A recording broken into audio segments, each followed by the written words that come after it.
Good evening all of you. तर आपण आजचं सेशन जे आहे ते सुरू करत आहोत. तर आपण साधारणपणे काव्याचा जो काही इतिहास आहे तर काव्याचा इतिहास पाहत आहोत. तर आता ह्या काव्याच्या इतिहासामध्ये आपण एक सुरुवात पाहिली की साधारण कोणापासून सुरुवात पाहिलेली. एकंदरीत आपण दशकाचा आधार घेतला आणि दशकाचा आधार घेता घेता मग आपण केशवसूत वगैरे आहेत त्यांच्याकडे आलेलो आहे. त्याचबरोबर मग आपण पाहिलं की पंच जे काही ग्रुप आहे तर पंचकचा ग्रुपही आपण त्याच्यामध्ये त्याचा सुद्धा आपण काय घेतलेला आहे याच्यामध्ये आढावा घेतलेला आहे. आणि त्या संबंधीच्या ज्या काही नोट्स आहे त्या सुद्धा आपण लिहून घेतला. आता आपण एक केशवसूतांचं जेव्हा पाहिलं तर त्याच्यामध्ये आपल्याला असं दिसून आलं की एक प्रकारची जी काही सामाजिक त्यांनी स्वातंत्र्यता आहे जी काही पहिल्यांदा आणलेली आहे तर ही सामाजिक स्वातंत्र्यता जी त्यांनी पहिल्यांदा आणलेली आहे तर ती कशा पद्धतीची होती हे सुद्धा आपण महत्त्वाचं पाहिलेलं आहे. आणि स्त्रीचं जे काही चित्रण आहे म्हणजे या अगोदर जे स्त्री चित्रण व्हायचं तर ते कशा स्वरूपात व्हायचं आणि केशवसूतांनी जी काही स्त्री रेखाटली आहे त्यांच्या कवितेच्या माध्यमातून त्यांच्या प्रेम कवितेच्या माध्यमातून तर ती कशा प्रकारची आहे आपण हे पाहिलेलं आहे. ठीक आहे. आता रवी किरण मंडळ याचा सुद्धा आपण हे घेतलेलं आहे. आपण थोडक्यात पाहणारही आहोत की रवी किरण मंडळात कोण कोण होते त्यांची जी काही त्यांच्या संबंधित च्या गोष्टी आणि ह्या सगळ्या. तर आपण काल च्या दिवशी काय पाहिलेलं आहे की कवी पंचक असं आपण जे पाहिलं होतं. काय पाहिलं होतं? कवी पंचक. ठीक आहे. आता हे कवी पंचक आपण पाहिलं तर याच्याविषयी आपण थोडंसं बघूयात माहिती काय आहे. मग त्याच्यानंतर जो काही आहे हा कसा आलेला आहे एकंदरीत काय म्हणू शकतो आपण त्याला एकंदरीत त्याच्यानंतरचं जे रवी किरण मंडळ आहे तर रवी किरण मंडळ कशा प्रकारे आले आहेत तर ते आपण इथे बघणार आहोत. ठीक आहे. कळतंय तुम्हाला इथपर्यंत? ठीक आहे.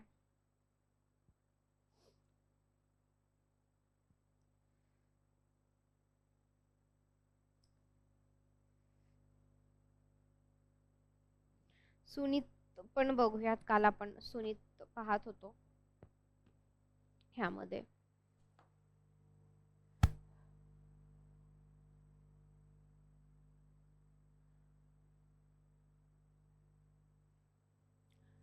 सुनीत हा प्रकार कोणी रूढ केला सांगा चॅट बॉक्स मध्ये.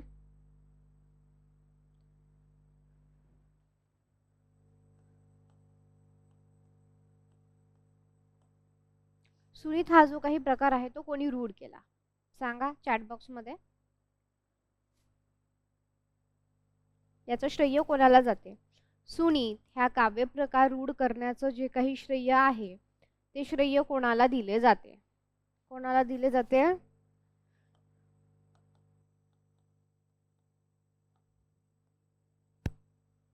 कोणाला दिले जाते? केशवसूत यांना दिले जाते. तर बघा आता सुनीत जे काही आहे सुनीत म्हणजे काय की सुनीत एक काव्य प्रकार आपण जसं की आहे जसं की आपण हायक्यू वगैरे मागे घेतलं होतं त्याचप्रमाणे सुनीत हा जो काही काव्य प्रकार आहे जो कोणी रूढ केला केशवसूतांनी रूढ केला. तर आपल्याला डिरेक्टली असा प्रश्न येऊ शकतो की सुनीत हा जो काही काव्य प्रकार आहे तो कोणी रूढ केला. आता बघा सुनीतच्या रचना वैशिष्ट्याने त्याचं वेगळेपण आणि परकीयत्व जेवढे चटकन लक्षात येतं तेवढे ते प्रस्तुत कालखंडात मराठीमध्ये रुजलेल्या इतर काही काव्य प्रकारांचं येत नाही. म्हणजे त्या काळामध्ये सुनीत हा एक खूप प्रसिद्धी पावलेला प्रकार होता आणि त्यापैकी एक म्हणजे काय विलापिकांचा प्रकार. आता त्याच्या नावाप्रमाणे आपण जसं पाहिलं विलापिका. ठीक आहे. आपण त्या दिवशी परवाच्या दिवशी घेतलं होतं विलापिका. तर त्यापैकी एक म्हणजे काय आहे की विलापांचा प्रकार. म्हणजे त्या काळामध्ये साधारण वेगवेगळे प्रकार होते पण सगळ्यात जास्त प्रसिद्धी कोणाला मिळालेली आहे? सुनीतांना मिळालेली आहे. मग सुनीत असताना अजून काय काय होतं? विलापिका होत्या. ठीक आहे, याचं थोडंसं बघून घेऊया आपण. आता त्याच्या नावावरूनच त्याच्या आशयाची कल्पना येते. पण हे नाव जे काही आहे त्यांना नंतर मिळालेले आहे. आता विलापिकाला विलापिका नाव हे कोणी जे दिलं आहे ते माडखोलकर.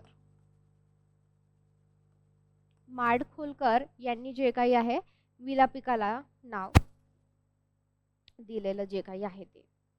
तर आता ह्यात कवीने आपल्याला प्रिय अशा व्यक्तीबद्दल केलेला विलाप दिसतो. विलापिका म्हणजे काय की प्रिय, आपल्या प्रिय अशा व्यक्तीबद्दल केलेला विलाप म्हणजे विलापिका होय.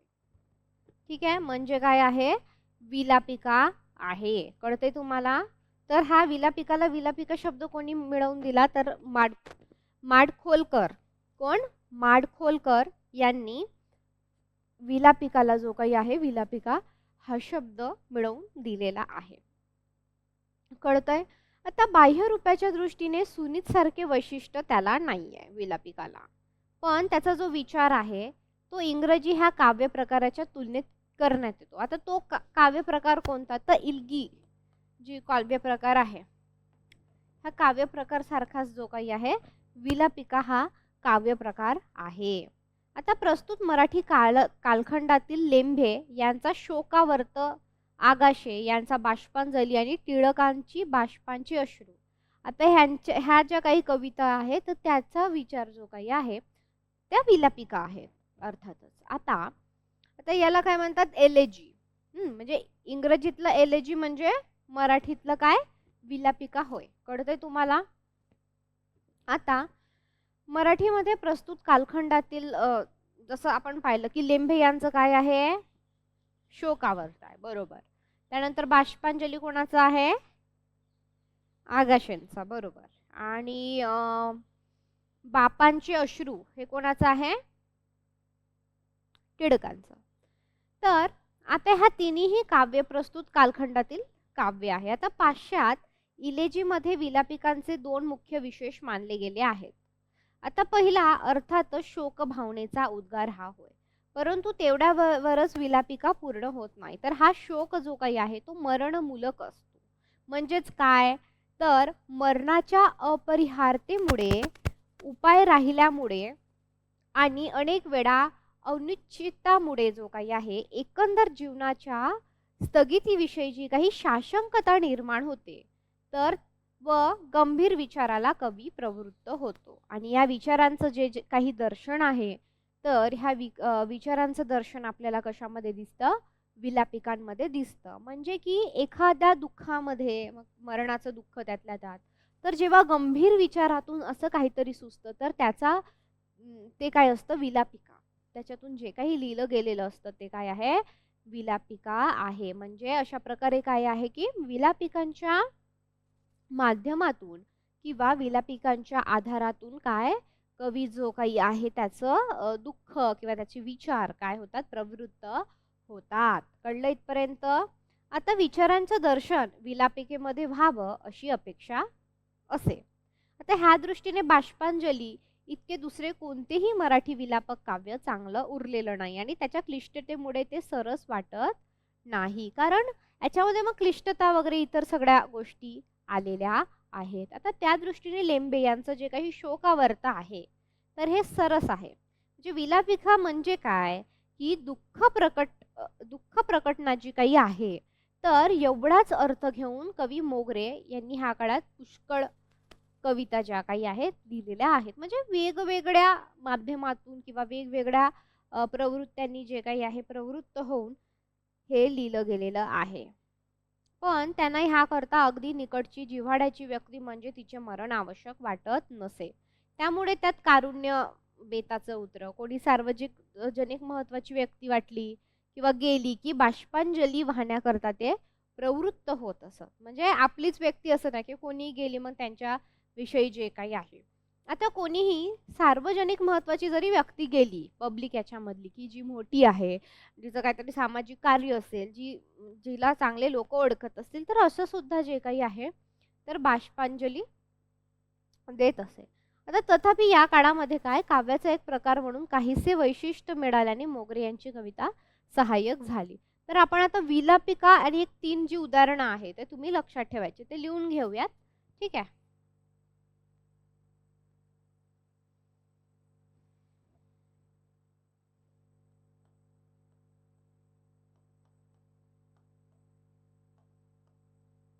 ठीक आहे. विलापिका, आता त्याची काही आपण कोणी कोणत्या विलापिका लिहिले ते बघू. आता याला इलेजी असं इंग्रजीमध्ये म्हणतात.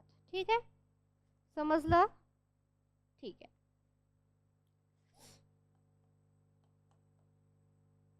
लिहा. लेंभे शोकावर्त, लेंभे शोकावर्त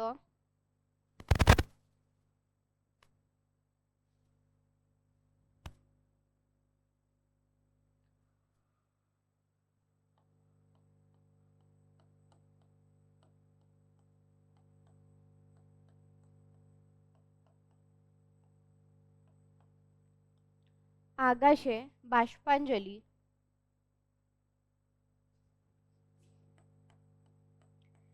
आणि टिळक यांचे काय, टिळकांचं काय सांगितलं होतं, बापाचे अश्रू.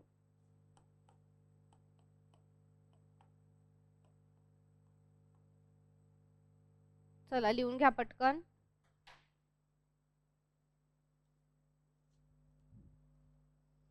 व्यवस्थित लिहून घ्यायचे सगळ्यांनी न चुकता. आणि हे जास्त काही फार आपल्याला लक्षात ठेवायचं नाहीये विलापिकांमध्ये. एकदा आपली कॉन्सेप्ट तुम्हाला लक्षात आली, ती कॉन्सेप्ट लक्षात आली की त्यावरून सुद्धा तुम्ही लिहू शकता.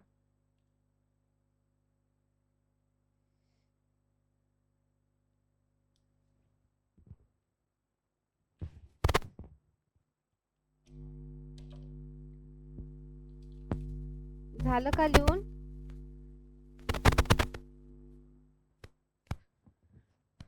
लिहून झालंय. विलापिका म्हणजे समजलं ना तुम्हाला?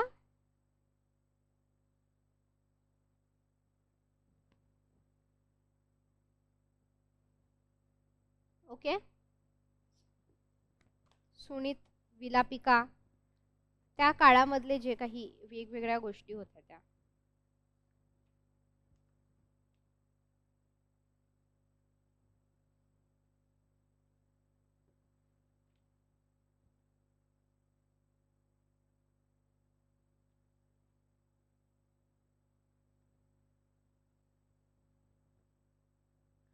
चला, काल आपण आता कविपंचक थोडं पाहिलं होतं. आता ह्या कविपंचक जे काही आहे, तर आता बघा साधारण 1920च्या सुमारास, कालखंड कोणता होता, 1920.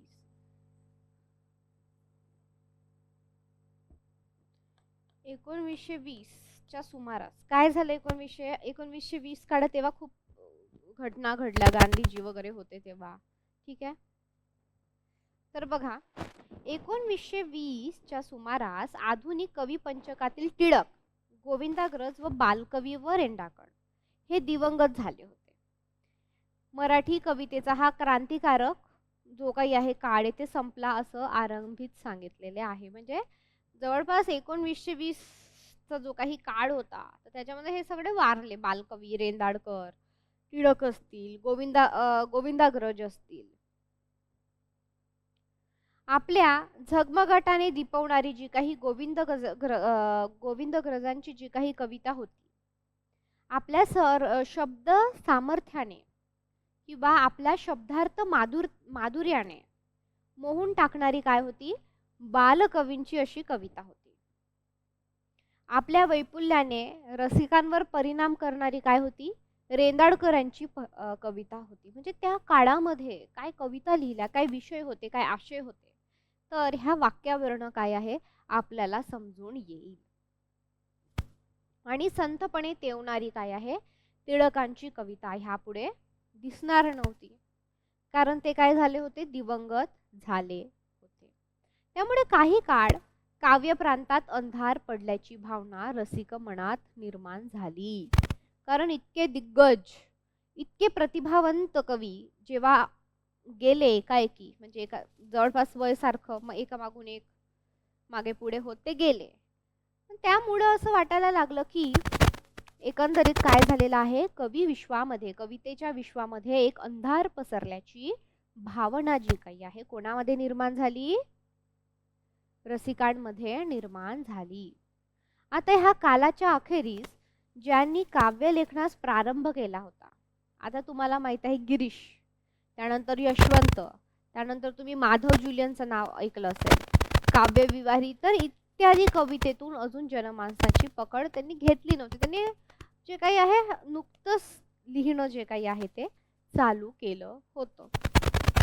त्यामुळं काय झालेलं की जनमनाची काय पकड अद्याप घेतलेली नव्हती. आता ह्या कालाच्या अखेरीस ज्यांनी काव्य लेखनास प्रारंभ केला होता असे लोक, तर तथापि पुण्यामध्ये काय झालं की वाङ्मयप्रेमी लोकांची श्री शारद मंदिर नावाची एक संस्था वाङ्मयन विषयक जी काही आहे विचार कार्य करत होती. कोणती? श्री शारदा मंदिर. ह्याचं तुम्हाला नाव माहित पाहिजे,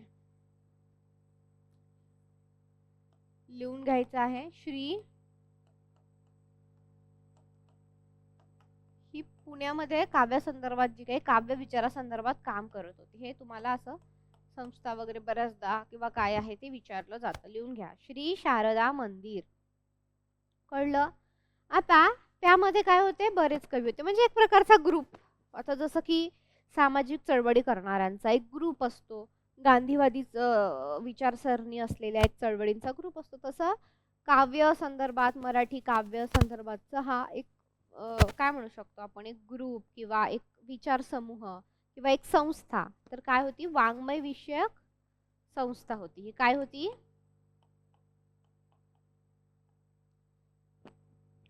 वाङ्मय संस्था होती त्या काळात.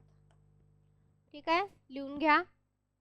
हे आपल्याला माहित पाहिजे की बाबा शारदा मंदिर कुठे होतं त्या काळात, तिचं काय काम होतं.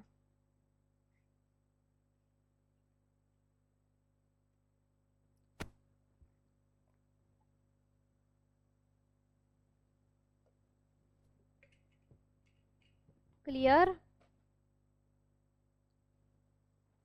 वाङ्मय संस्था. आता बघा, ही होती, पण तेव्हाच काय होती, एक रवी किरण मंडळ. याच्यावर प्रश्न आलाय बरं का आपल्याला रवी किरण मंडळावर. तर रवी किरण मंडळाची काय होती, रवी किरण मंडळाची सुद्धा एक हे होती, रवी किरण मंडळ सुद्धा चालू झालेलं होतं त्या काळामध्ये. तो साधारण 1923 चा काळ होता हा रवी किरण मंडळाचा. तर यांचा सुद्धा काय होता, एक ग्रुप होता. आता हा एक ग्रुप होता आणि त्यांच्या मार्फत कोणतं कार्य व्हायचं की काव्य प्रकाशनाचं, म्हणजे कोणतरी काव्य कविता लिहिली ते प्रकाशित करण्याचं काम किंवा काव्य संग्रह प्रकाशित करण्याचं काम कोण करत होते, रवी किरण मंडळ करत होते. तर यांचं मुख्य कार्य कोणतं होतं, काव्य प्रकाशन. लिहून घ्यायचंय.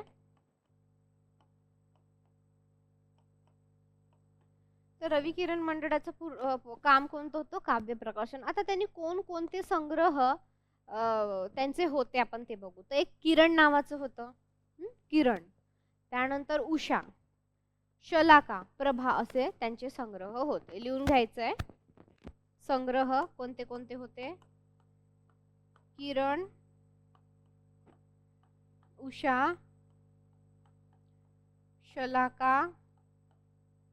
ठीक आहे, किरण, उषा, शलाका, प्रभा, प्रभा. तर असे त्यांचे संग्रह होते. लिहून घ्यायचे. चला लिहून घ्या.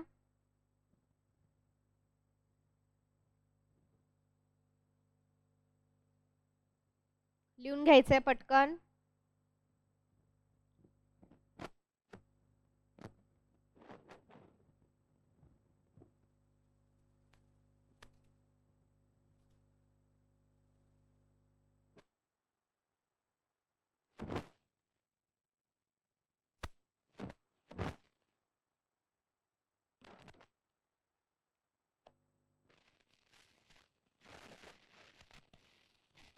ठीक आहे, बघा आता जसं की 1920 नंतर जो काही अंधार पडला होता का, कारण अनेक प्रतिभावंत कवी जे होते त्या काळामध्ये दिवंगत झाले होते आणि काही काहींनी ज्यांनी सुरुवात केली होती ते काही त्यांनी जास्ती एकदम सुरुवात असल्यामुळं काय ते लोक मनात नव्हते किंवा लोक मनापर्यंत पोहोचू शकले नव्हते, कारण ते जस्ट लहान लहान म्हणण्यापेक्षा की लिहिते होते. तर मग काय झालं की रवी किरण मंडळ आलं. म्हणजे तेव्हा एक शारदा मंदिर नावाचा ग्रुप होताच किंवा वाङ्मय संस्था किंवा ग्रुप होतीच. पण त्याचबरोबर काय रवी किरण मंडळ, आणि रवी किरण मंडळ अत्यंत महत्त्वाचं आहे. अनेक नामवंत जे काही आपल्याला कवी माहीत आहे त्या काळातले, तर हे सगळे रवी किरण मंडळाचे काय होते, सदस्य होते. कळते तुम्हाला काय होते रवी किरण मंडळाचे, काय होते, रवी किरण मंडळाचे ते सदस्य होते. तर मग त्याच्यामुळे काय झालं की जो अंधार पडला होता तो साधारण रवी किरण मंडळाने जो काही आहे तो घालवला होता. कळतंय तुम्हाला, ठीक आहे. आता रवी किरण मंडळाच्या स्थापनेच्या वेळी त्यामध्ये माधव जुलियन, आता माधव जुलियन हे तर त्यांचं हे नाव आहे, त्यांचं ओरिजिनल नाव काय आहे, माधव जुलियन यांचं ओरिजिनल नाव काय, ग्रेस यांचं ओरिजिनल नाव काय, हे तुम्हाला माहित पाहिजे. माधव जुलियननी तर हे असं एक टोपण नावाने लिहित होते, पण माधव जुलियन यांचं ओरिजिनल नाव काय आहे सांगा.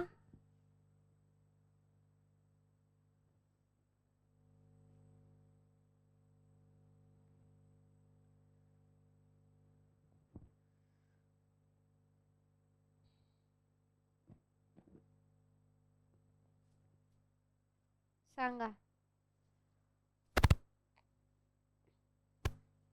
माधव जुलियन यांचं ओरिजिनल नाव काय आहे, हे टोपण नाव आहे जुलियन. जुलियन मराठी नाव आहे का ते कळतं लगेच. काय आहे त्यांचं नाव होतं, प्रगती, अक्षय, विशाल राठोड, प्रवीण, चव्हाण. चला सांगा काय होतं त्यांचं नाव.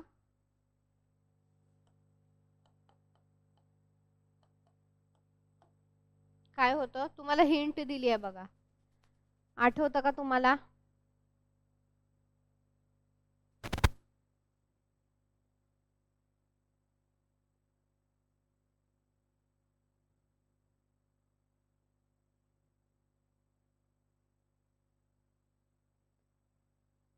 सांगता येईल काय होतं, पटवर्धन.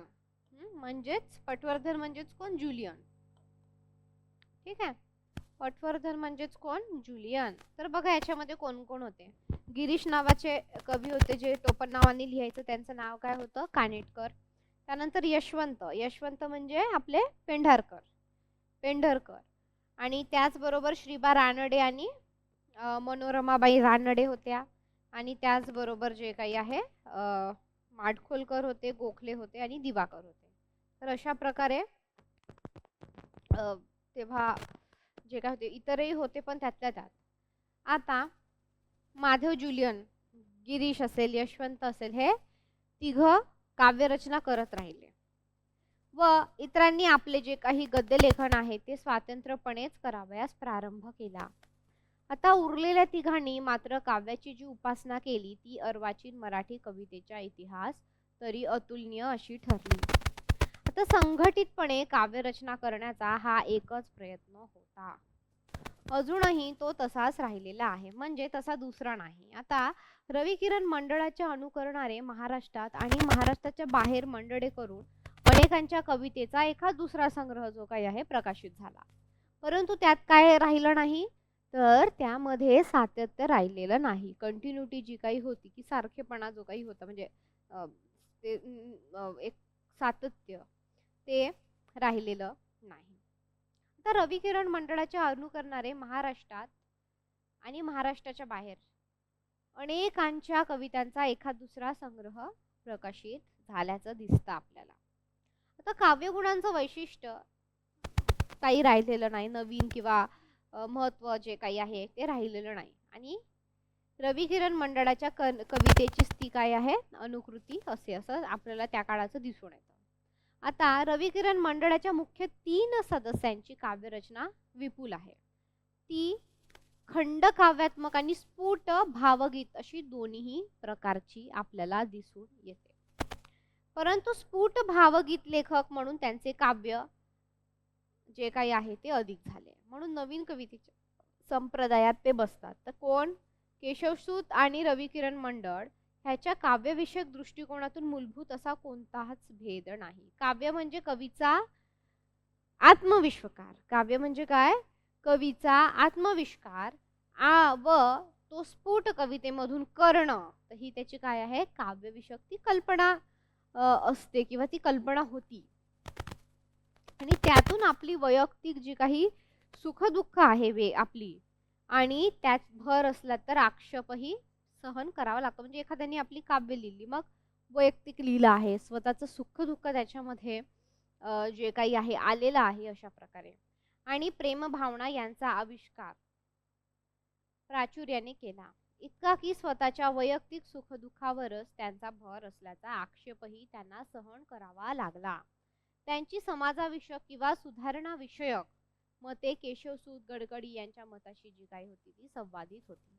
तेव्हा मंडळाने आपल्या कवितेने आधीच्या कवितेत क्रांती केली म्हणून कविता लोकप्रिय झाली असं म्हणता येणार नाही. परंतु त्या आधीच्या कवितेत अधिक व्यवस्थित रूप देऊन त्यामध्ये काय केलं, मग वेगवेगळेपण किंवा त्यामध्ये विविधता आणून जे काही आहे आकर्षित केली, तिला अजून आकर्षक केली म्हणजे अट्रॅक्टिव्ह बनवली आणि ती पूर्वीपेक्षा अधिक व्यापक अशा साहजिकपणे स्वैरपणे म्हणू शकतो आपण किंवा अव्यवस्थितपणे सुद्धा, म्हणजे ज्याला आपण इम्परफेक्शन म्हणतो, तर अशा प्रकारे ती काय झाली, निर्माण होत गेली. आता तिचं व्यवस्थापन आणि विस्तार करणे कवितेचा संग्रहाचा, तर हे मंडळांचं काय होतं, मुख्य कार्य होतं. आपण मागं पाहिलंच की संग्रह जे काही आहे तर ते संग्रह प्रकाशित करणे, त्याला प्रसिद्धी देणे वगैरे अशा प्रकारचं आहे. आता नंतर आपण बघूयात की रविकिरण मंडळाच्या सामूहिक कार्याचे आलोचन करण्यासाठी त्यातील काही कवींच्या काव्यरचनेचा आपण प्रयोग करून घेणे आणि त्यातील दोघांची कविता प्रस्तुत कालखंडामध्ये चालू राहिली.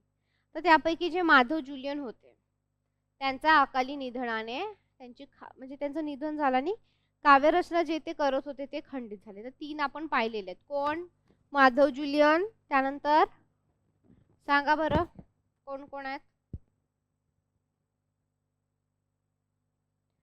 मग आता आपण जे 3 कवींचा बद्दल बोलतोय रविकिरण मंडळातील, ते कोण कोण आहेत सांगा बरं.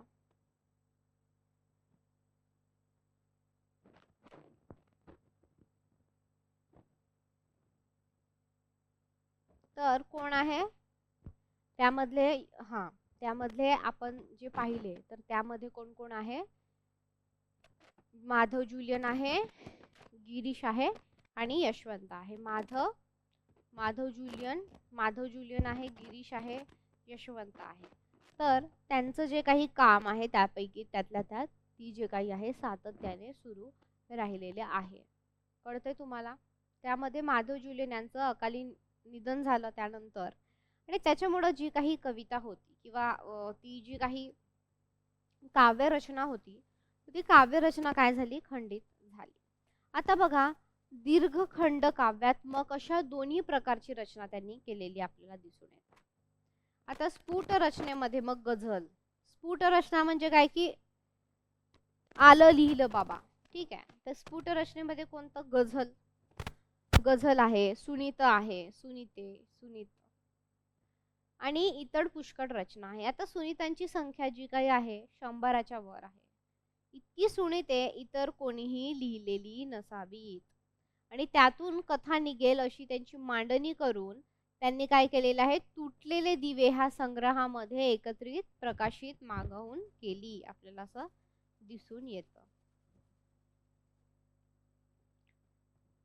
आता अशा प्रकारे जे काही आहे आपल्याला जास्त सुनीते लिहिणं आणि ह्या ज्या काही सगळ्या गोष्टी आहेत त्यातला जो काही प्रस्तुत असा कालखंड आहे, ह्या सगळ्या ज्या गोष्टी आहेत तर आपल्याला याच्यामध्ये काय होतात ते दिसून येतात. ठीक आहे, समजलं तुम्हाला इथपर्यंत? आता त्यानंतर आपण बघूया. तर तुटलेले दिवे हा जो काही संग्रह आहे तो इथे आलेला आहे. आता नावावरून हा एक प्रयत्न होता आणि नावावरून काही हा फारसा यशस्वी झालेला नाही असे त्यांना वाटत नव्हते, हे उघड आहे. आता प्रस्तुत कालखंडामध्ये सुनीत रचलेला जो काही बहार आला तर त्याचे श्रेय त्यांनी सहकारी केलेले सुनीत रचनेलाच द्यावं लागेल. आता अर्थात अधिक श्रेय त्यांचेच आहे. हे गझल स्वरूपी ज्या काही स्फुट रचनाच्या कविता होती, त्याला नाव होतं काय बरं, गजलांजली. गझल आहे ना, तर त्याच्यावरून कसं गजलांजली अशा प्रकारे. तर अशा प्रकारे आता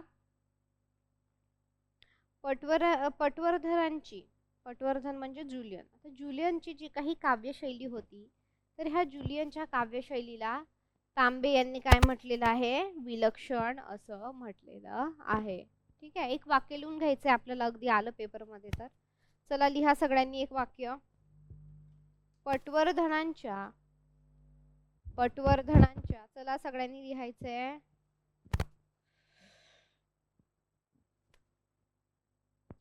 पटवर्धनांच्या काव्यशैलीला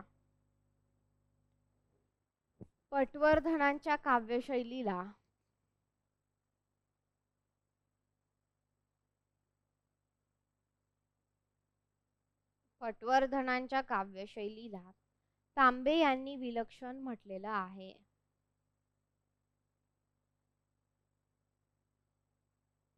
ठीक आहे, तर आपण याचं थोडंसं एक्सप्लेनेशन बघूया. तर आता हे जे काही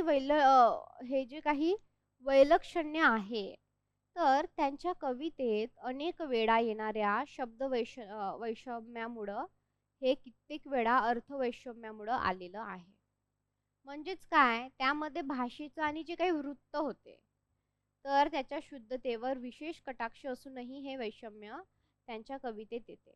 फारसी भाषा असेल, त्यानंतर जुने मराठी, संस्कृत, आधुनिक मराठी, तर ह्या सर्व प्रकारच्या शब्दांचा संग्रह केल्याने याच्यामध्ये शब्द विषमता आणि इंग्रजी फारशी संस्कृत व अर्थात मराठी ह्या वाङ्मयातील कल्पनांचा त्यांनी उपयोग घेतला. तर असं खूप सारं वेगवेगळ्या पद्धतीचं वापरलं, म्हणजे वेगवेगळ्या पद्धतीच्या भाषा किंवा काय, तर त्याच्यामुळं काय आहे की एक सारखेपणा त्याच्यामध्ये दिसत नाही, तर एक विषमता दिसून येतं. एक काय होते आपल्याला त्याच्यामध्ये विषमता जी काही आहे तर ही विषमता आपल्याला दिसून येते.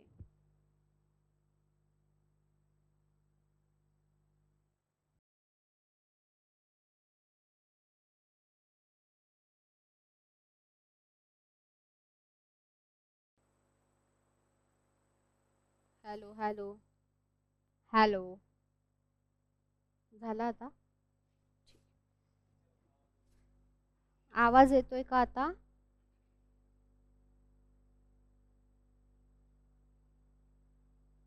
आवाज येतोय का, एकदा चॅट बॉक्स मध्ये सांगा सगळ्यांनी. आता येतोय? हो येतोय. ओके, ठीक आहे.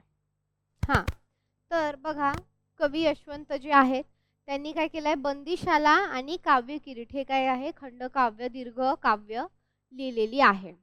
आता छत्रपती शिवराय हे महाकाव्य त्यांनी रचलेलं आहे. तर खालच्या ओळीमध्ये लिहून घ्या, यशवंत यांनी छत्रपती शिवराय हे महाकाव्य रचले आहे. चला लिहून घ्या, छत्रपती शिवराय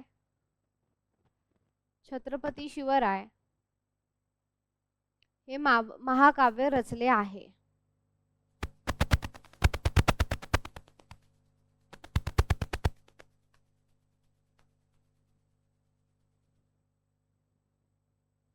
ठीक आहे, तर आता रवी किरण मंडळाचे जे काही 3 अत्यंत महत्त्वाचे कवी होते, यशवंत, गिरीश आणि आपले जुलियन, तर यांनी काय केलेलं आहे की नवीन कवींची प्रतिभा दीर्घ आणि महाकाव्य लेखनास समर्थ नसते हा त्यांच्यावर येणारा आक्षेप यशस्वीरित्या खोडून काढला. म्हणजे आपण एकंदरीत काय पाहिलेलं आहे, 1920चं जे काही काळ आहे तो 1920चा काळ आपण पाहिला आणि त्यानंतर काय आहे की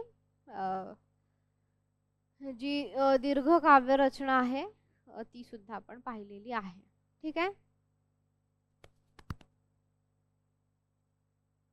आता अर्वाचीन मराठी काव्याच्या इतिहासात ह्याप्रमाणे रविकिरण मंडळाची कामगिरी मोलाची झाली, ह्यात शंका नाही.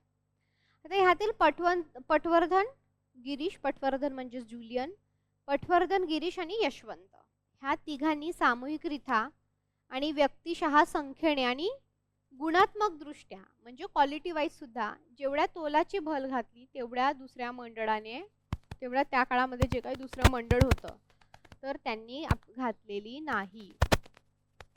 पण व्यक्तीनेही क्वचित घातली असेल. तर म्हणजे खूप एक मोठं गुणात्मकता देणं किंवा क्वालिटी देणं संख्येने सुद्धा, म्हणजे आपण जे म्हणतो क्वालिटी आणि क्वांटिटी, आपण काय म्हणतो क्वालिटी आणि क्वांटिटी, अगदी त्याप्रमाणे. आता रविकिरण मंडळाने शिक्षित वर्गातच का होईना पण कवी मंडळाच्या बाहेरच्या लोकांनाही परिचित करून दिली. म्हणजे कधी कधी काय असतं की एखादी विशिष्ट कला असेल, एखादा विशिष्ट गोष्ट असेल तर त्या मंडळापुरती, त्या ग्रुप पुरती, त्या लोकांपुरती जो काही आहे मर्यादित असतो. पण रविकिरण मंडळाचं किंवा त्यातल्या त्यात ह्या 3 सदस्यांचं तसं नव्हतं. ज्यांना ह्या गोष्टी परिचित नव्हत्या किंवा दूर दूरपर्यंत काहीही संबंध नव्हता तर अशांना सुद्धा त्यांनी काय केलेलं आहे, क्या किया उन्होंने, तर अशांना सुद्धा त्यांनी सामावून घेतलं किंवा सामावून घेतलं म्हणण्यापेक्षा त्यांना जो काही आहे तो परिचय करून दिलेला आहे. कळलं? आता काव्य गायनाच्या यशस्वी प्रयोगांनी हे काही प्रमाणात शक्य झाले असले तरी गायनायोग्य कविता व्हावी म्हणून गेय अशी रचना मंडळाने बऱ्याच प्रमाणात स्वीकारली होती. आता गेय किंवा गेयता म्हणजे काय बरं सांगा? गेय किंवा गेयता म्हणजे काय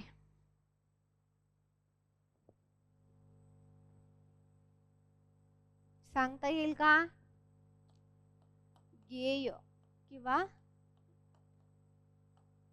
गेयता काय बरं, विचार करा. गेय, तुम्ही गेयता शब्द बऱ्याचदा ऐकता. काय गेयताचा अर्थ काय आहे?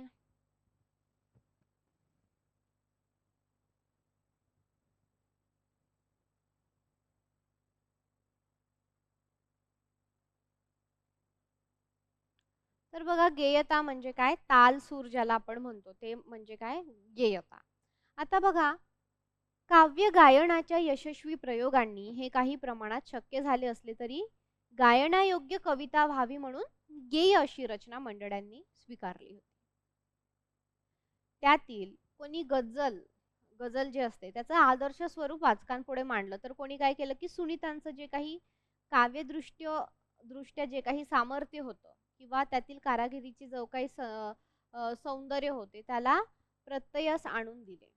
आता कोणी सामाजिक खंड काव्य लोकप्रिय करून दाखवली तर कोणी जानपद गीतांची प्रथा लोकांमध्ये प्रिय केल्याचं आपल्याला दिसून येतं.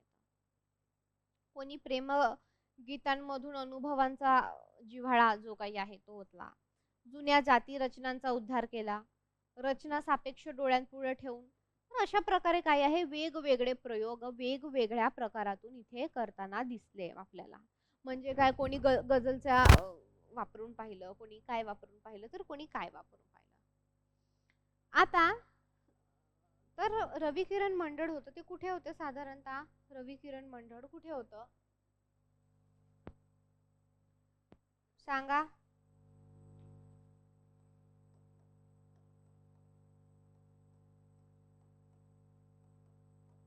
रविकिरण मंडळ होतं पुण्यात. ठीक आहे. तर ह्यामध्ये पुण्यातले कवी किंवा लोक तर होतीच, पण पुण्याबाहेरची सुद्धा काय होती, स्वतंत्रपणे काव्यरचना करणारी याचे पाठ होते. म्हणजे आता समजा एखाद्या ठिकाणी ठिकाण असेल तर आपल्याला महाराष्ट्रभर किंवा भारतातले सुद्धा लोक त्याचे सदस्य असतात किंवा काय असतात, अगदी त्याचप्रमाणे की काय पुण्यात आणि पुण्याबाहेरही स्वतंत्रपणे काव्यरचना करणारे काय होते, कवी होते. काय होते, कवी. कळतंय? आता ह्यात केशवसुतांपासून स्फूर्ती घेतलेले आणि त्यांचे ऋण मानणारे आणि त्यांच्या पद्धतीने काव्यरचना करणारे काव्य विहारी त्यांचा उल्लेख प्रथम आवश्यक आहे. म्हणजे साधारण 1915 पासून काव्य रचनेला त्यांनी प्रारंभ केला. कोणी कोणी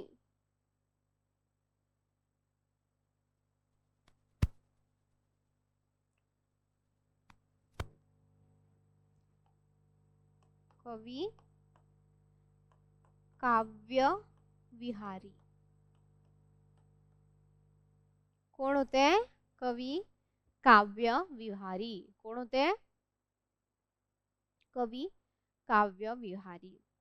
तर ह्यात केशवसुतापासून स्फूर्ती घेतलेले आणि त्यांचे ऋण मानणारे आणि त्यांच्या पद्धतीने काव्य रचना करणारे कवी कोण होते? काव्य विहारी. त्यांचा उल्लेख प्रथम करणं आवश्यक आहे.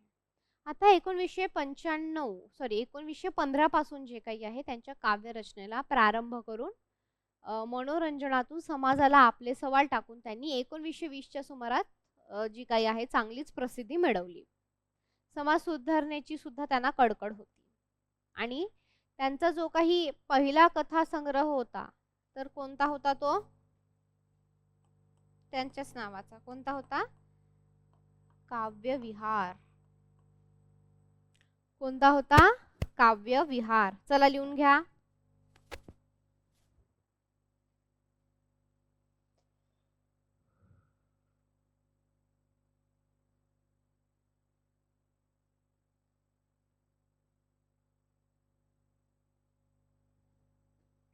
तर काव्य विहारी जे होते ते दक्षिण महाराष्ट्रातले होते.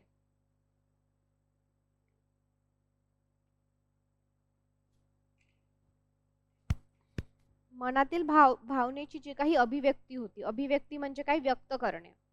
तर म्हणजे मनातलं जे सांगणं असेल, भावना वगैरे, त्यांची भाषा कशी होती? साधी पण जोरदार. आणि तर हे त्यांच्या काव्याचं विशेष होतं की मनातील भावनेची सरळ पद्धतीने अभिव्यक्ती म्हणजे व्यक्त करणे, साधी जोरदार भाषा, अलंकृतीवर जवळजवळ बहिष्कार आणि बोधपर्ता हे त्यांच्या काव्याचे विशेष होते. आता ह्या विशेषांबाबत ते केशवसूत आहे. तर केशवसूत पेक्षाही वर्ड्सवर्थ जे मोल्स वर्ड्सवर्थ आहे तर त्यांचा प्रभाव जो काही आहे त्यांच्यावर जाणवतो. तर ह्या विशेषांबाबत ते केशवसूतांपेक्षाही जे काही मोल्स वर्ड्सवर्थ आहे तर त्यांचा प्रभाव आपल्याला जास्त जाणवतो. कलेपेक्षा बोधाची दृष्टी स्वीकारल्याने कवीपेक्षा प्रेषितांचीच भूमिका त्यांना अधिक वठवावी लागली. कळतंय? तर केशवसूती रचना प्रकारात त्यांनी बऱ्याच प्रमाणात चालवलं. तर गोविंदाग्रज असतील, त्यानंतर बालकवी असेल किंवा तांबे, तर यांचे परिणाम त्यांच्यावर झाले नाहीत. जसं मी तुम्हाला सांगितलं की मोल्स वर्ड्सवर्थ नावाचा जो काही कवी होता तर केशवसूतांच्या मते रचना पद्धती कायम ठेवून रचना करीत राहिल्याने हे मागील पिढीचेच आहेत असं वाटत राहिलं त्यांच्या गुणवैशिष्ट्यांमुळे. आणि काव्य विहारी जे काही आहे दक्षिण महाराष्ट्रातले होते. तर पुण्यामध्ये राहून सुद्धा केशवसूत पद्धतीने काव्य रचना करणारे म्हणजे सखाराम गोखले. नेक्स्ट आपण कोण पाहणार आहोत? हरी सखाराम गोखले.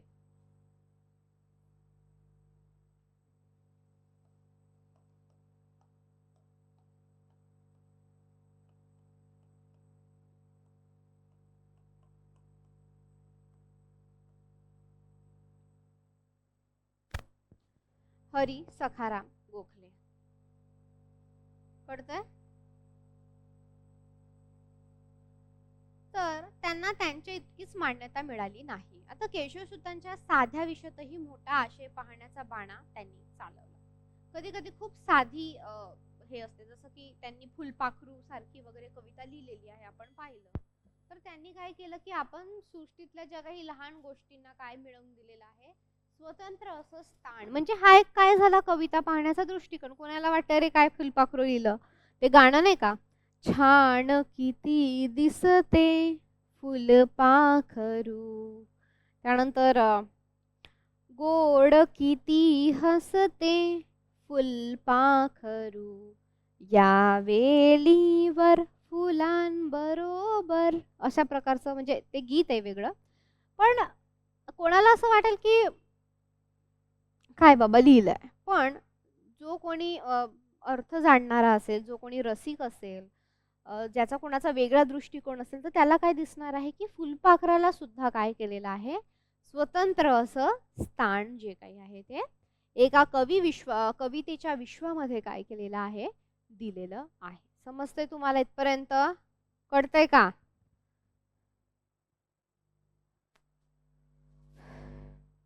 तर हां, आणि मला एक गोष्ट सांगायची होती तुम्हाला.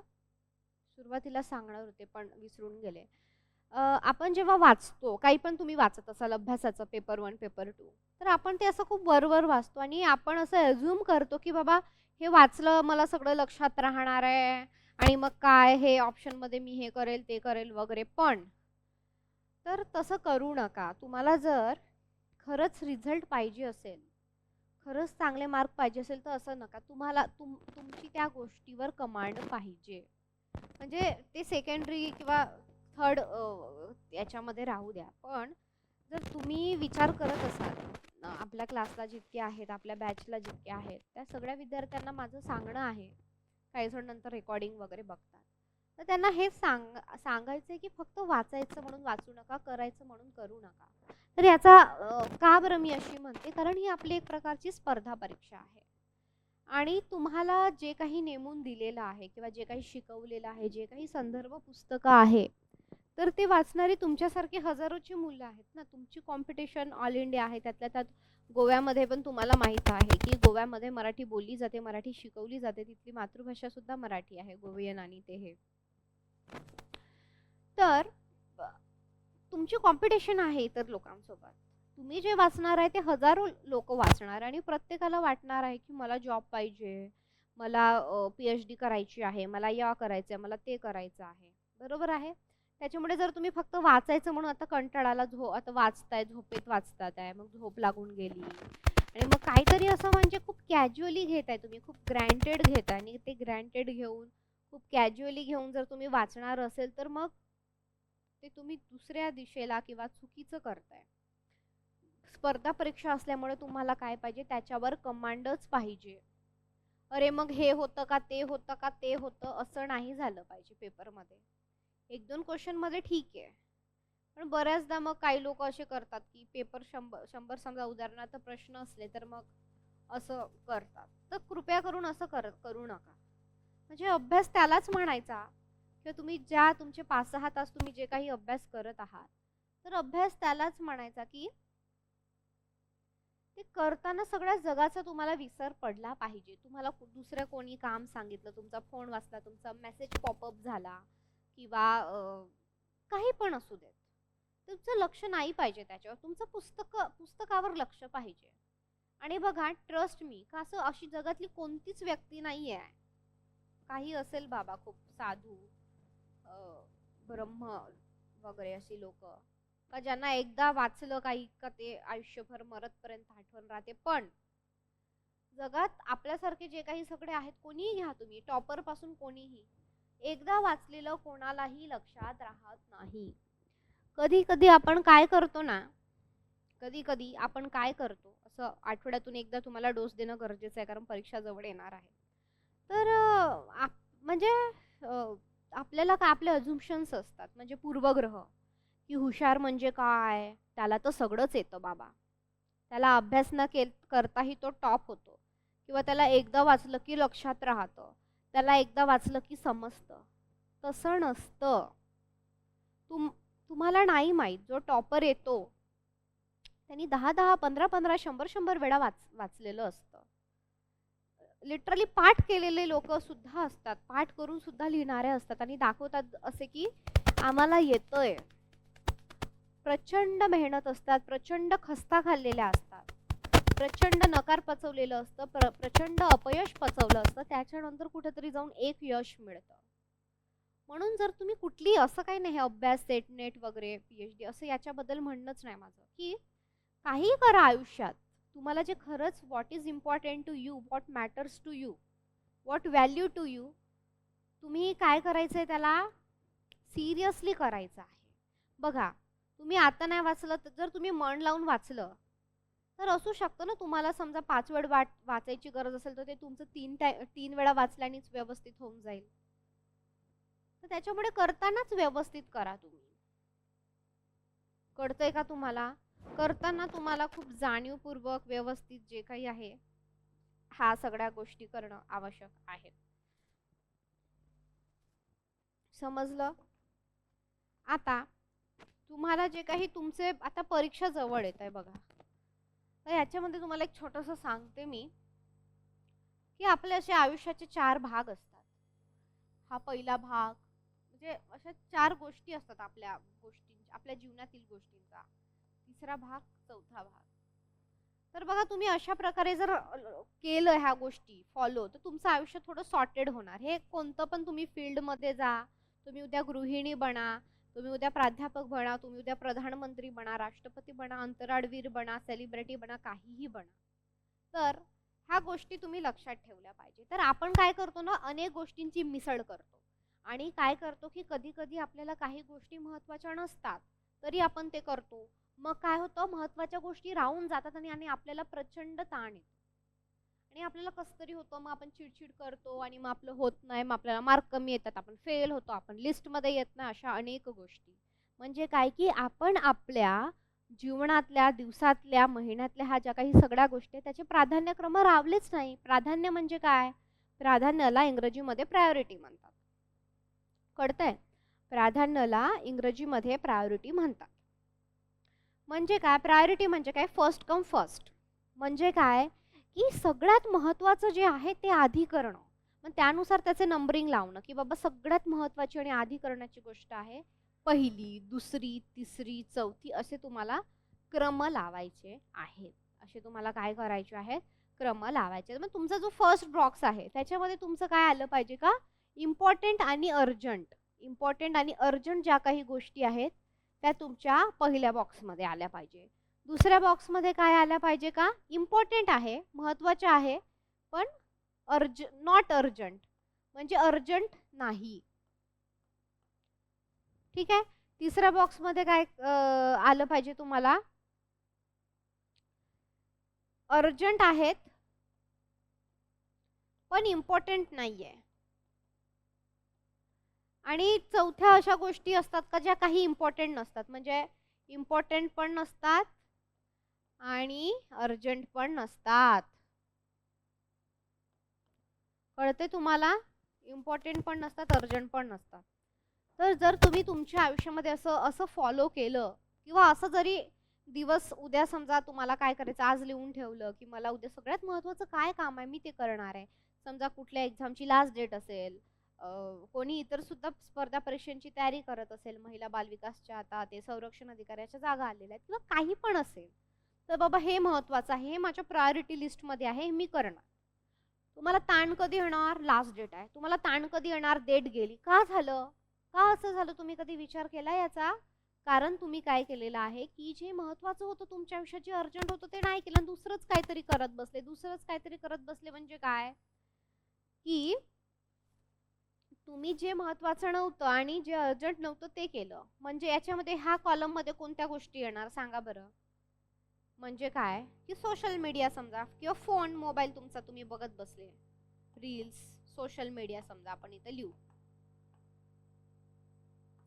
हे तुम्ही करत बसले किंवा काय फुकटचा वेळ घालवला मित्रांसोबत, गॉसिप्स करत बसले, चुगल्या बिगल्या काहीतरी असं आओ बहनो मिलकी चुगल्या करे असं काहीतरी करत बसले किंवा फोनवर बोलत बसले किंवा कुठेतरी गरज नसताना सुद्धा असं फिरायला गेले. म्हणजे तेव्हा खरं तर गरज नव्हती, तुम्ही ते पोस्टपोन करू शकत होते, पण तुम्ही असं काहीतरी कोणाचं तरी लग्नाला गेले आणि काहीतरी काहीतरी काहीतरी हे सगळं काय तर नॉट इम्पॉर्टंट, नॉट अर्जंट, विद्यार्थी दशेत असताना तरीही. कळतंय तुम्हाला? आता अर्जंट बट नॉट इम्पॉर्टंट. आता बघा जे हॉस्टेलला राहतात, जे सिंगल राहतात, तर त्यांना कपडे धुणे, तुमच्या रूमवरचे जे काही ग्रोसरीज आहे, तुम्हाला काय सामान विमान लागतं, आता समजा थंडी पडली, तुम्हाला काय ते वॅसलीन लागत असेल, काय मॉइश्चरायझर लागत असेल, तर ते कसं आहे महत्त्वाचं नाही आहे पण अर्जंट आहे ना, नाही जर पटकन केलं तर मग हे तर वॉशिंग युअर क्लॉथ्स आणि ह्या सगळ्या गोष्टी. आता याच्यामध्ये काय इम्पॉर्टंट आहेत पण अर्जंट नाही. तर तुमचं व्यवस्थित झोपणं, ठीक आहे, तुमचं छान डायट आणि तुमचं काय म्हणू शकतो आपण, तुमचं एक्सरसाइज, एक्सरसाइज करणं वगैरे हे महत्वाचं आहे. अर्जंट नसलं तरी महत्वाचं. आणि मोस्ट इम्पॉर्टंट थिंग काय आहे तुमची इथं? स्टडी असेल आणि त्या रिलेटेड मग समजा तुमचे फॉर्म भरायचं असेल, तुमच्या अभ्यासाविषयीचं काहीतरी असेल, तुमच्या परीक्षांच्या तारखा असेल, त्याचं ते सगळं बघणं असेल वगैरे, अभ्यास, सगळ्या गोष्टी, होमवर्क जे काही आहे ते याच्यामध्ये येतं, फर्स्ट बॉक्समध्ये येतं. तर हा फर्स्ट, हे ज्याचं सॉर्टेड आहे ना, त्याची लाईफ सॉर्टेड आहे आणि त्याला यश लवकर मिळतं. आपण काय करतो, आपल्या आयुष्याचा गोंधळ कुठून होतो हे आपण सगळं काय करतो, असं मिक्स करून टाकतो सगळ्या गोष्टी, याचं याच्यात, याचं याच्यात, याचं याच्यात, याचं याच्यात, आणि राऊंड राऊंड असं खिचडी करून टाकतो. कळतंय तुम्हाला आपलं? मग सगळ्याच गोष्टींची खिचडी होऊन जाते आणि मग नको तो ताण, नको तो स्ट्रेस, नको तो प्रेशर आपल्याला येतं. कळतंय तुम्हाला? समजतंय का मी काय बोलतीये? का नुसतं होच? तर अशा प्रकारे तुम्हाला हे करायचं आहे. तुमचं समजा मी आत्ता काढून दिलेला बॉक्स जर सॉर्टेड असेल तर तुमचं जीवन सॉर्टेड आहे, क्लिअर आहे, क्लीन आहे. कळतं? तुम्हाला हे कळलं पाहिजे. अवेअरनेस म्हणजे काय आहे की तुम्हाला हे कळलं पाहिजे की तुमच्या आयुष्याचा जो वेळ आहे तो खूप महत्वाचा आहे.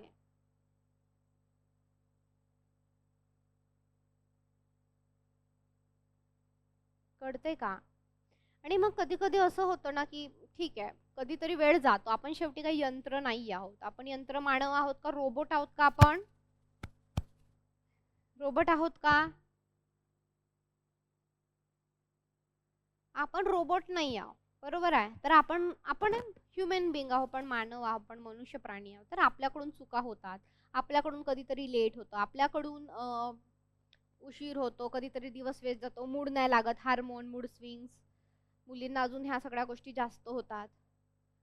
सगळ्यांना कमी जास्त काही ना काही होत असतं, बरोबर आहे. पण आपला प्रयत्न असा राहिला पाहिजे की ते कमीत कमी व्हावं, कारण आपण त्या तीव्रतेने किंवा ह्यांनी आपल्या यशाच्या जवळ जाऊ, आपल्या स्वप्नांच्या जवळ जाऊ. ठीक आहे. तर मग कधी कधी असं होतं की आता उदाहरणार्थ तुम्हाला सांगते मी, तुम्ही समजा सकाळी उठले, ठीक आहे. मग सकाळी उठले, तुम्हाला खूप असं वाटलं की अरे थोडं झोपू दे मला, अजून मला खूप असं हे वाटतंय थकल्यासारखं किंवा काय, तुम्ही झोपले परत. म्हणजे तुम्ही समजा रोज 6-7 ला उठताय तर त्या दिवशी तुम्ही 9 ला उठले. मग 9 ला उठले समजा, आता जे बॅचलर लोक आहेत, जे रूमवर राहतात, हॉस्टेलवर राहतात, त्यांचं सांगते. मग तुम्हाला असं वाटलं की हा आता मी नाश्ता करतो, चहा पिते, मग तुम्ही तो घेतला, मग त्याच्यात तुमचे 10-10:30 झाले.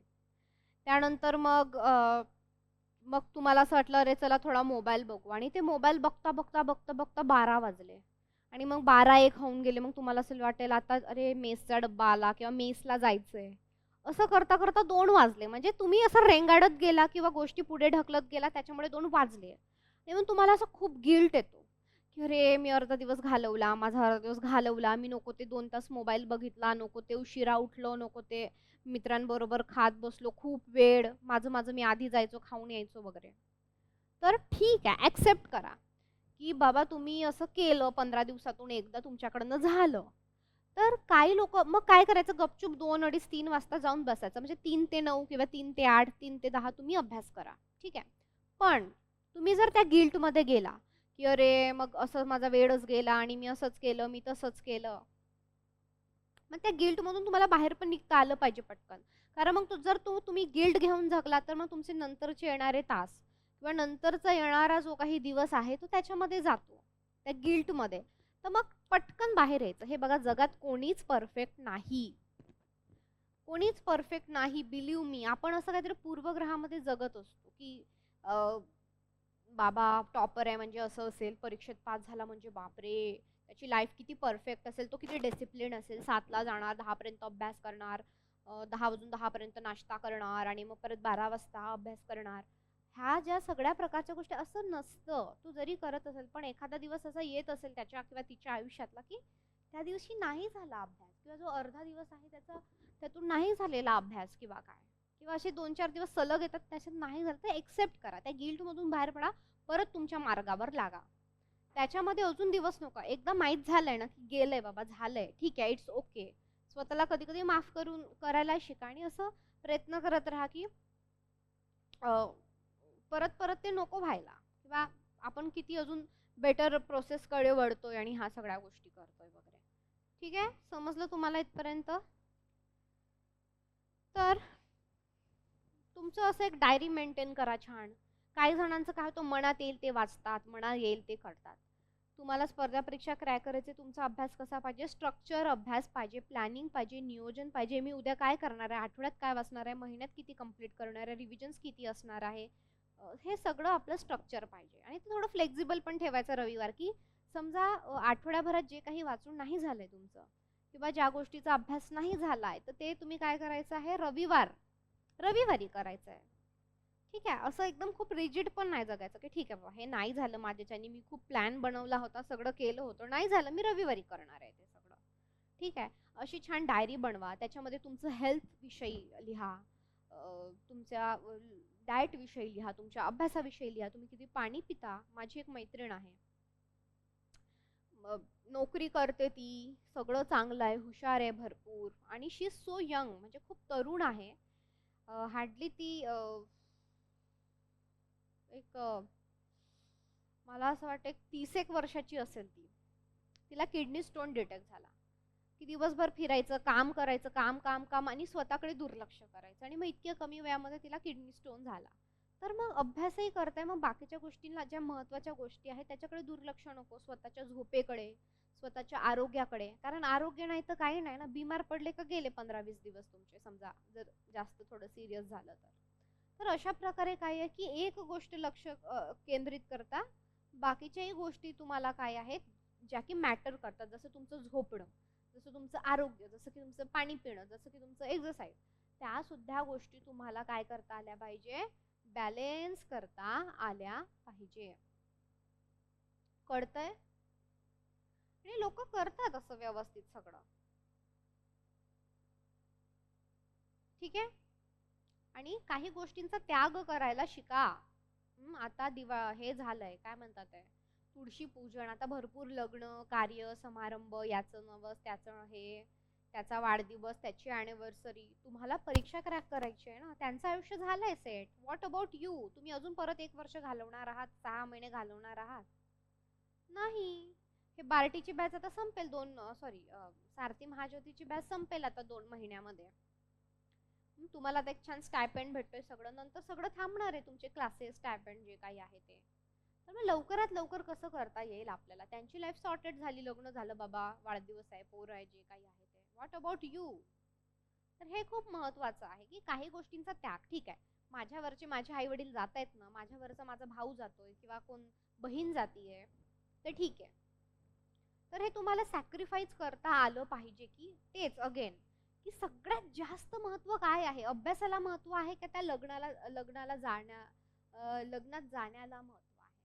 ठीक आहे, तुम्हाला जर जायचं असेल, खूपच जवळचं असेल, तर तुमचा आठवड्याभराचा अभ्यास झालाय का? मग एक दिवस तुम्ही सुट्टी घेतली आणि तो अभ्यास परतच्या दिवशी शिफ्ट केला, असं करणार आहात का वगैरे?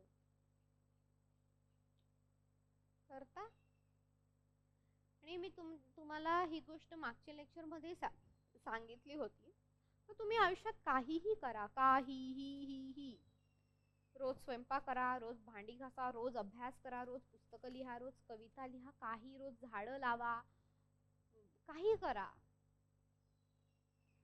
एक दिवस ती गोष्ट काय होणार आहे, काय होणार आहे ती एक दिवस ती गोष्ट मी सांगितली होती माग, तुम्हाला परत आठवण करून देते, तुम्हाला जर वाटत असेल अभ्यास बोरिंग आहे तर.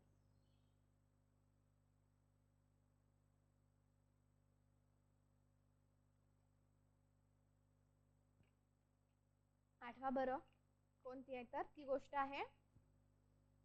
कुठली गोष्ट करत असाल तर ती गोष्ट बोर होते, ती तुम्हाला कितीही आवडीची असो. तुम्हाला गुलाबजामुन प्रचंड प्रचंड आवडतो, मॅडम मला गुलाबजामुन खूप आवडतात, मी असं खाऊन घेते खूप सारे, आणि ते पाहिल्यानंतर माझ्या तोंडाला पाणी सुटतं. मी तुम्हाला सकाळ दुपार संध्याकाळ रोज गुलाबजामुनच खा बाई, आता तू जेवण काही करू नको, 2 दिवस खाणार फार तर फार, तिसऱ्या दिवशी नाहीच खाऊ शकणार आहे. सांगण्याचं तात्पर्य काय आहे की तुम्हाला कितीही आवडणारी म्हणजे ट्रूथ ऑफ लाईफ सांगते तुम्हाला. म्हणजे तुम्ही हे गोष्ट जर तुम्हाला समजली ना, तुम्ही सक्सेसच्या खूप लवकर जवळ जाल. तर कुठलीही गोष्ट सुद्धा आपल्याला कितीही आवडत असेल तर ती एका काळानंतर बोर होते, स्टॅग्नेंट होते. स्टॅग्नेंट म्हणजे काय, पाणी कसं साचतं तशासारखी ती साचते किंवा स्टॅग्नेंट होते किंवा बोर वाटते. तर मग जर तुम्ही मला म्हणत असाल अभ्यास, तर तुम्हाला बोर वाटलं तरी तुम्हाला काही दिवस असे येणार बोर वाटतात. काहीतरी टॉपिक असे असतात, भाषा विज्ञान, कोणाला व्याकरण जे काही आहे तर ते बोर जातं. तर मग प्रत्येक गोष्ट इव्हेंच्युअली बोर होते. पण त्याच्यापेक्षा काय, हा बोर्डमपणा स्वीकारा. हे स्वीकारून घ्या की काही सगळ्या गोष्टी बोर होणार आहे. मग त्याच्यात अभ्यास तर एक जस्ट पार्ट आहे. कळतंय का तुम्हाला? त्याच्यामुळं काय करायचंय, त्याच्यामुळं तुम्हाला छान समजून सांगा म्हणाला की अभ्यास बोर असला तरी प्रत्येक गोष्टी आयुष्यात बोर होणार आहे आणि अभ्यास करून मग असा बोरपणा निवडा की ज्याने चांगलं होणार आहे ना तुमचं. मग अभ्यास करा, तो बोर्डम स्वीकारा. आणि ह्या बोर्डम मधून जो जातो ना तो यशस्वी होतो. ज्याला माहित आहे ना की ठीक आहे, त्रास येणार आहे, कंटाळा येणार आहे, आपण त्रासून जाऊ, कठीण आहे, 6 महिने आपल्याला रोज रोज अभ्यास करायचा आहे, पण हेच तुम्हाला इव्हेंच्युअली सक्सेस देणार आहे, हेच तुमचे आयुष्य सुकर करणार आहे. ट्रस्ट मी, विशेषतः मुलींनी, की स्वतःच्या पायावर उभं असणं, स्वतःचे पैसे कमवणं हे खूप महत्त्वाचं आहे. कारण याच्यामुळे तुम्हाला एक स्वतःचं मत येतं, चांगलं काय वाईट काय डिसिजन मेकिंग पॉवर येते आणि याच्यामुळे आयुष्य खूप बदलतं. लोक तुमच्याकडे खूप वेगळ्या दृष्टिकोनाने बघतात, जरी तुम्हाला वाटत असेल की आता सगळं हे आहे म्हणून. तर स्वतःसाठी करा. हवी त्या गोष्टींवर हे करता येतं तुम्हाला. हवं ते स्वप्न बघता येतात, ते पूर्ण करता येतात. एकच आयुष्य आहे. तर अशा अनेक गोष्टी आहेत.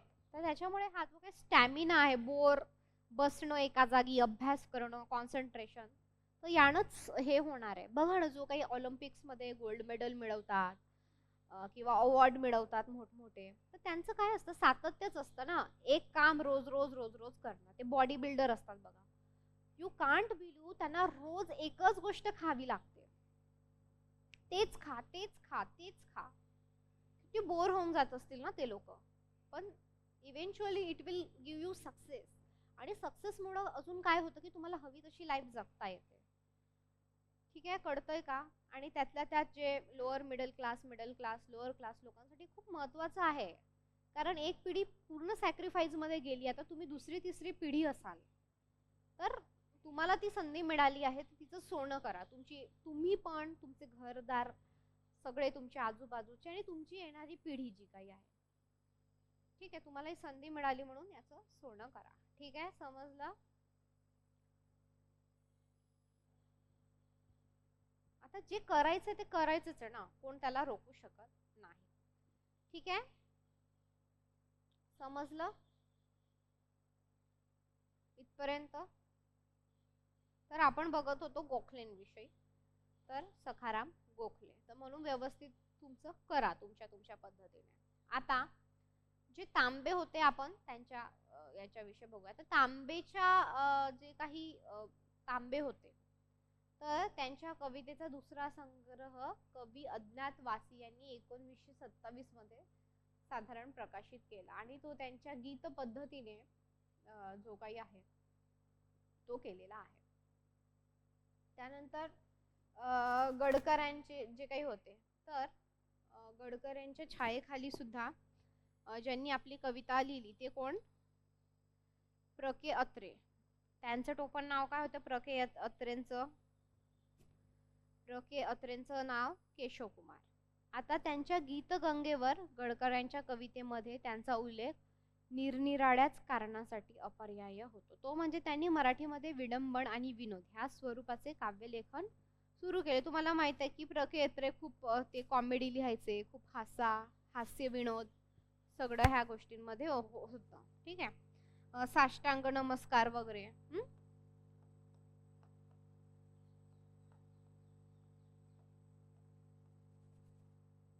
प्र के अत्रे यांचं टोपण नाव काय होतं? प्र के अत्रेंचं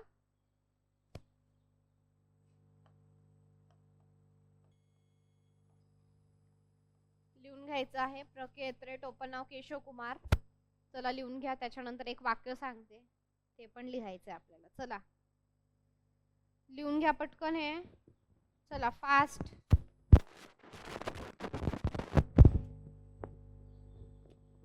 असं लिहायचंय की गडकरांच्या छायेखाली त्यांनी आपली पहिली कविता लिहिली. गडकरांच्या छायेखाली पहिली कविता लिहिली.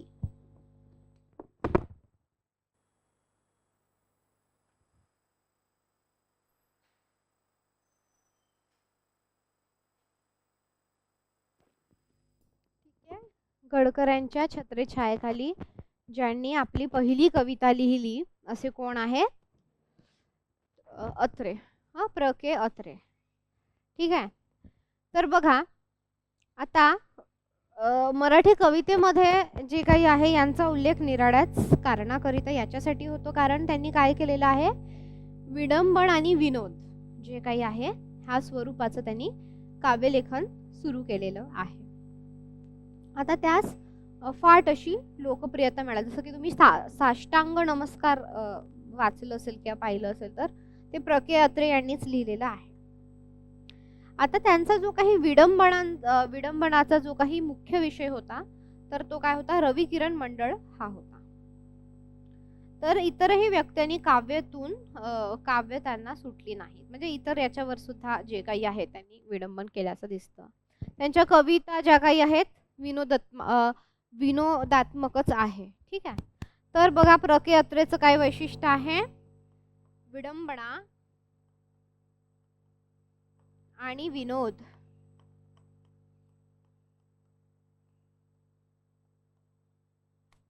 विनोद हे लिहून घ्यायचंय. हे गुणवैशिष्ट्य जे काही आहे त्यांच्या काव्याचे राहिलेले आहेत.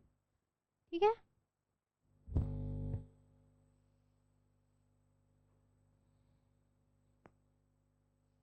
आता लिहिलं का? आता रवी किरण मंडळातील कवीपेक्षा काहीशे ज्येष्ठ 3-4 कवी विदर्भामध्ये जे आहे ते काव्यरचना करत होते. वयाने ते गोविंदग्रजांची जी काही पिढी होती तर त्या पिढीत बसत असले तरी रचनात्मक दृष्ट्या जर आपण विचार केला तर ते आपल्याला काय दिसतात, नंतरच्या पिढीचेच ते ठरतात. आता त्यांचं नाव आहे आनंदराव टेकाडे. ते अत्यंत रसिकप्रिय झालेले असे कवी होते आणि त्यांनी काय केलेलं आहे की आनंद कंद ऐसा ह्या नावाचं त्यांनी गीत लिहिलेलं आहे आणि तेही पुढे आपल्याला दिसून येते प्रसिद्ध, खूपच रसिक मनाला भावलेलं. ठीक आहे.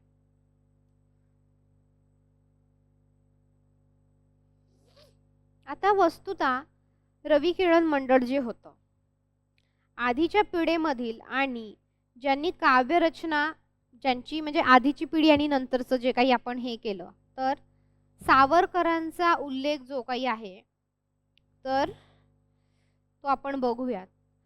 आपल्याला माहिती आहे की विदा सावरकर जे आहे, विनायक दामोदर सावरकर यांनी बरीच वर्ष काय केलेलं आहे की त्यांचं बरीच वर्ष त्यांनी म्हणजे बरेच वर्ष ते जेलमध्ये होते. बरीच वर्ष काय होते ते जेलमध्ये म्हणजे तुरुंगवासात होते आणि तिथं सुद्धा त्यांनी रचना केलेली. आपल्याला बऱ्याचदा माहिती आहे की आधीच्या काळामध्ये स्वातंत्र्य मिळण्याचा लढा असो किंवा उपोषणासाठी गेलेले असेल, आंदोलनासाठी तुरुंगवासात गेले तर तिथं सुद्धा त्यांनी रचना केलेल्या आहेत. बरंच काय काय काय काय काय लिहिलेलं आहे. कळतंय का तुम्हाला? अशा प्रकारे